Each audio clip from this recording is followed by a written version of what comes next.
Salut à tous, je viens de recevoir mon régulateur de charge MPPT eSmart 3. Je vous propose de faire le tour des fonctionnalités de ce régulateur de charge. Il va venir compléter ma nouvelle installation photovoltaïque avec stockage. Pour rappel, je dispose de 3 plans photovoltaïques. Mes 2 plans photovoltaïques vont être connectés à mes 2 onduleurs hybrides à 5 kVA. Et le 3e plan photovoltaïque sera connecté sur mon régulateur de charge MPPT eSmart 3. Voyons ensemble tout de suite le contenu du colis. Je viens de recevoir ce colis, je l'ai acheté sur AliExpress, il a mis à peu près 1 mois à arriver. Le vendeur était censé me l'expédier d'Espagne, mais en fait il a mis 1 mois tout simplement parce qu'il a dû transiter de la Chine vers l'Espagne et de l'Espagne vers la France. Donc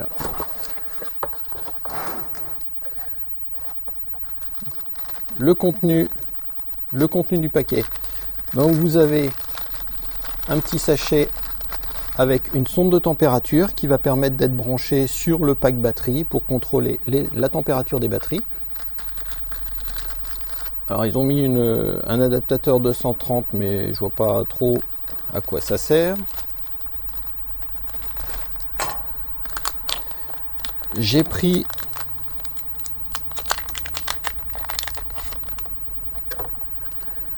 donc j'ai commandé avec ce régulateur de charge le module Wi-Fi qui va permettre de contrôler la charge et les différents paramètres du régulateur MPPT à distance. Donc soit du smartphone ou de n'importe où, d'un ordinateur par exemple. Il est livré avec le petit manuel d'utilisateur, un petit câble RJ45. Il y a même le tournevis qui est livré avec. Donc voilà la bête. Il est livré avec 2 supports qui vont permettre de fixer le régulateur au mur et la ventilation se fait par le dessus. Au niveau de la taille, il a un format relativement réduit puisque ça représente quasiment la moitié d'une feuille A4, donc c'est très compact. Au niveau des caractéristiques, j'ai choisi un modèle 40 ampères. Donc il fait le 12, 24, 36 et 48 volts. Donc vous pouvez brancher n'importe quel style de stockage en 12, 24, 36 ou 48 volts. En ce qui me concerne, je vais être sur du 48 volts. La tension maxi en entrée au niveau des panneaux solaires est de 150 volts, donc maxi. En ce qui me concerne, je vais y connecter mon 3e plan de photovoltaïque composé de 4 panneaux solaires de 255 watts. Je vais faire 2 strings de 2, donc je vais arriver à 66 volts à peu près de tension et une intensité maxi de 17 ampères à peu près. Au niveau de la connectivité, on retrouve le connecteur pour brancher notre sonde de température, les entrées des panneaux solaires, donc PV+, PV-. Je vais faire venir mes câbles des panneaux solaires ici en 10 mm² sur les entrées. La connexion pour la batterie en 48 volts, de la même manière je vais brancher mes batteries avec du 10 mm² puisque je vais charger maxi à une vingtaine d'ampères. Et le load, la sortie ne sera pas utilisée puisque ce régulateur ne va me servir qu'à charger mon pack de batterie. Le RS485 qui permet de brancher le module Wi-Fi avec le câble RJ45. Pour le tester, je n'ai pour l'instant pas reçu mon pack de batterie LTO 48 volts, donc nous allons le tester sur ma batterie LTO de 12 volts. Pour faire les connexions, on enlève le cache situé en dessous du boîtier, donc il y a 2 vis d'un côté et de l'autre. Voilà. Et ensuite, pour la connexion, eh bien, on a un bornier sous forme de domino, tout simplement. La première chose à faire, on connecte d'abord la batterie au milieu. Donc moi, j'y ai connecté ma batterie LTO, lithium titanate de 12 volts. De cette manière, dès que l'on connecte la batterie, le régulateur MPPT détecte la tension de la batterie et se calibre automatiquement sur la bonne tension, puisque ce régulateur travaille soit en 12 volts, 24 volts, 36 volts ou 48 volts. Et bien dès qu'on va brancher notre batterie, il va automatiquement se calibrer sur la bonne tension. Une fois que la batterie est connectée, on va pouvoir connecter nos panneaux solaires sur le premier bornier en respectant la polarité. Et puis la sortie, en ce qui me concerne, je n'utilise pas, donc je laisse vacant ce bornier.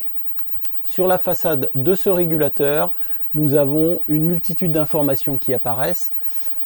Et notamment, par exemple, on voit les flèches des panneaux solaires vers le convertisseur. Ça veut dire que là, la batterie est en train de charger. Donc le premier menu que l'on voit à l'écran, c'est l'heure. Donc ça, on pourra évidemment la paramétrer. En appuyant sur Confirme, eh bien, on fait défiler les menus à l'écran. Donc là, par exemple, la température de la batterie. Donc la sonde n'est pas branchée, donc on n'a pas le visuel de la température de la batterie. Quel type de batterie on dispose? Par défaut, elle est réglée sur gel, des batteries au gel. Donc là, on a une multitude d'informations qui peuvent être intéressantes si on utilise la sortie de ce régulateur, avec notamment l'ampérage en instantané sur la sortie, la puissance en instantané sur la sortie. Nous avons également le total de la production du panneau solaire. Donc là, par exemple, on est à 2 Wh de produit depuis que le régulateur est en route. Nous avons la puissance instantanée que délivre le panneau solaire. Là, par exemple, il indique 12 watts, 13 watts, etc. Nous avons l'ampérage fourni par le panneau solaire à l'instant T. On est à peine à 1 ampère. Et la tension en instantané du panneau solaire. Donc là, il est à 16,3 volts. Et puis évidemment, nous avons la puissance de charge de la batterie. Par exemple, actuellement, la batterie est en train de charger à 20 watts à une intensité de 1,8 ampères. Et donc la tension de la batterie actuellement est à 11 volts 1. Donc ce sont des fonctionnalités tout à fait classiques de visualisation des données. Au niveau des paramétrages, il faudra vraiment se connecter avec un ordinateur ou un smartphone en Wi-Fi pour faire le réglage de ce régulateur, puisqu'on n'a pas la possibilité de faire énormément de réglages en façade sur ce régulateur. Les 2 boutons présents en façade ne permettent juste que de visualiser une multitude d'informations, mais ne permettent pas en fait de faire des réglages. Pour visualiser l'ensemble des réglages possibles sur ce régulateur, je vais connecter le module Wi-Fi qui est livré en option avec ce régulateur de charge MPPT, et nous allons pouvoir visualiser l'ensemble des fonctionnalités réglables sur ce régulateur directement sur le smartphone.